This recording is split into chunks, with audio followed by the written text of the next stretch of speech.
পৃথিবীটা বড়ই অদ্ভুত। যখনই আপনার কারো জন্য একটু বেশিই মায়া হয়, তখন সেই মায়ার পরিবর্তে আপনাকে কাঁদতে হয়। দুর্বল কেউ নয়, কিছু পরিস্থিতি মানুষকে দুর্বল বানিয়ে দেয়, আর কিছু মানুষ সেই দুর্বলতার সুযোগ নিয়ে নিজেকে বাঘ ভাবতে শুরু করে। সহজ সরল মানুষগুলোর একটা বড় সমস্যা হচ্ছে তারা সবাইকে নিজের মতোই সহজ সরল ভাবে। যে ব্যক্তি অন্যের সম্পর্কে মিথ্যা বলে, সেই ব্যক্তি নিজের সম্পর্কে ভালো কিছু বলতে গিয়েও নিশ্চিত বাড়িয়ে বাড়িয়ে অনেক মিথ্যাই বলে। বিচ্ছেদের অনেক আগেই মানুষ পরস্পরের থেকে আলাদা হয়ে যায়। বিচ্ছেদ হলো আনুষ্ঠানিকতা মাত্র।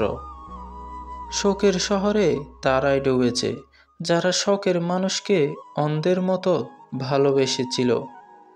সময় আর পরিস্থিতি মানুষকে এতটাই বদলে ফেলে যেটা মানুষ কখনো কল্পনাও করতে পারে না।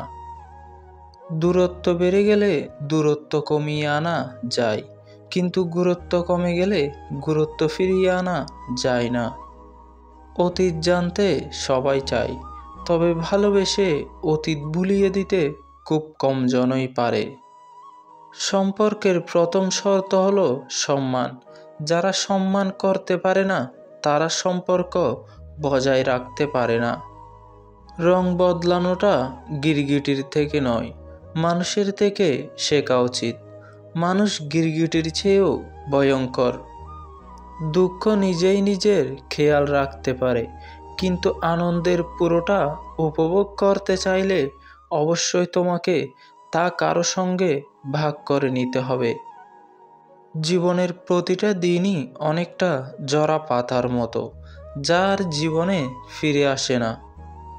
তোমার বিবেক যদি অন্যায় কাজ করা থেকে বাধা না দেয়, তবে বুঝে নিও তোমার মাঝে মনুষ্যত্বের ঘাটতি রয়েছে।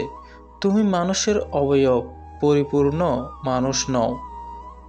ব্যক্তিগত প্রবলেম হাইড করে মানুষের সাথে হাসি খুশিভাবে চলতে পারাটাই হয়তো ম্যাচুরিটি। জীবনটাও একটা অজানা বইয়ের মতো, পরের পাতায় কী লেখা আছে কেউ জানে না। জীবনে সব কিছুই ক্ষণস্থায়ী। যদি ভালো কিছু পান তা উপভোগ করুন, কারণ তা বেশি দিন থাকবে না। আর যদি দুঃখ কষ্ট থাকে তবে হতাশ হবেন না, কেননা এগুলোও বেশি দিন থাকবে না।